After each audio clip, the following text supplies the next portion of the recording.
Alhamdulillah wahda wassalatu wassalamu ala man la nabiyya ba'da wa ba'du. Assalamualaikum warahmatullahi wabarakatuh. Alhamdulillah, una sa lahat, puri natin na nag-iisang Diyos na tagapaglikha.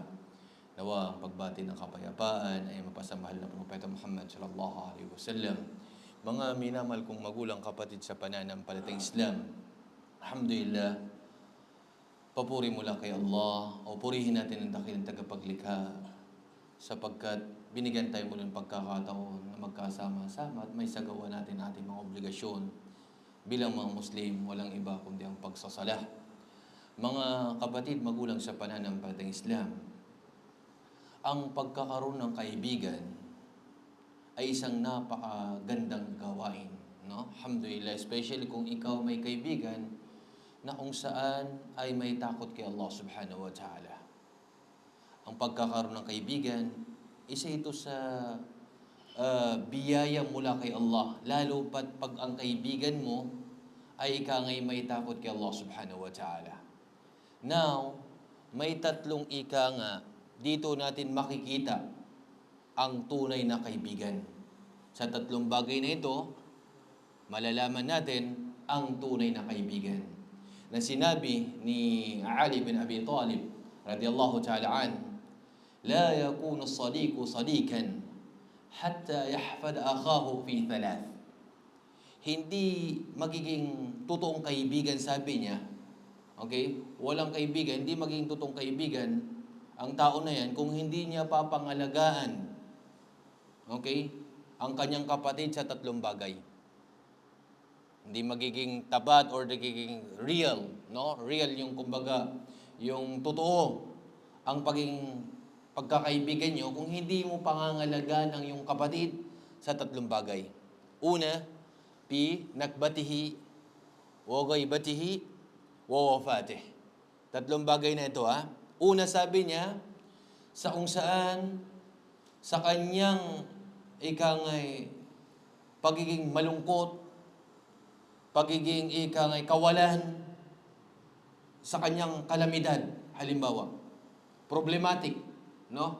May kita natin pag ang kaibigan natin may problema, minsan iba sa atin, medyo lumalayo na. Tama? Lumalayo na.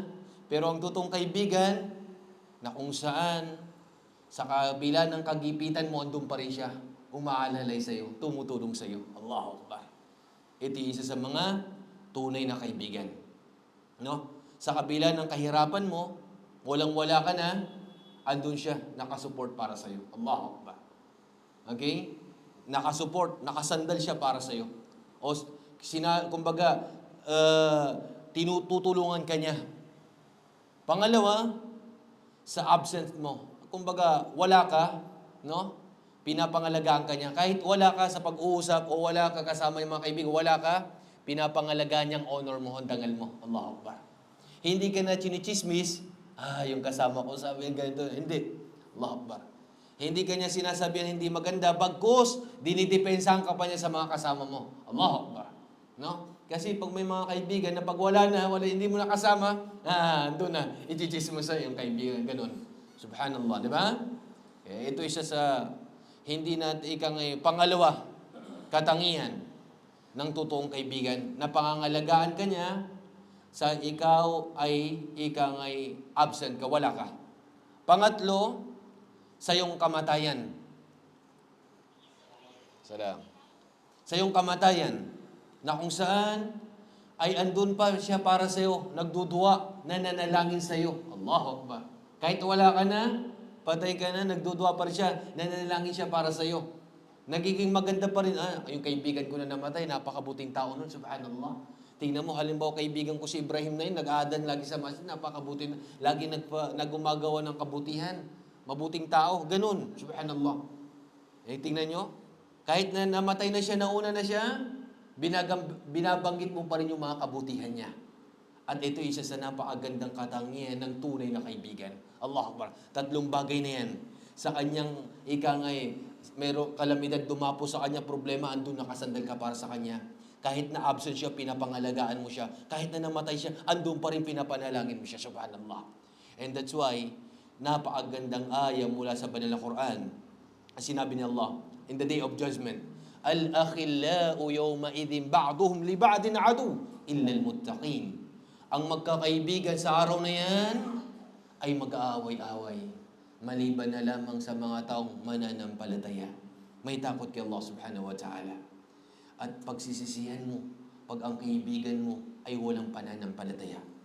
Gumagawa ng hindi maganda, sa isang ay na binanggit ng dakilang tagapaglikha, sasabihin, Ya waylata, laytani lam attakhid fulanan khalila.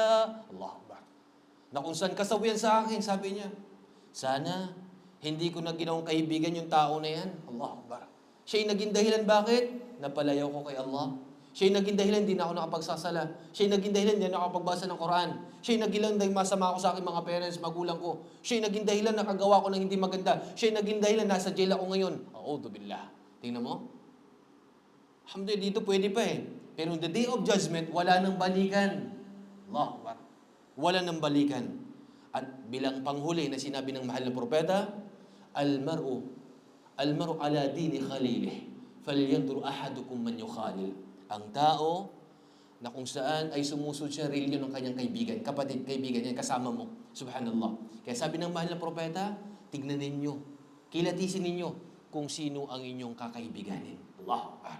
Kaya kaibiganin natin yung taong may takot kay Allah at gumagawa ng kabutihan na kung saan siya ay kung saan kahit nasa gitna tayo nang walang-wala, andun siya lagi para sa iyo. Subhanallah.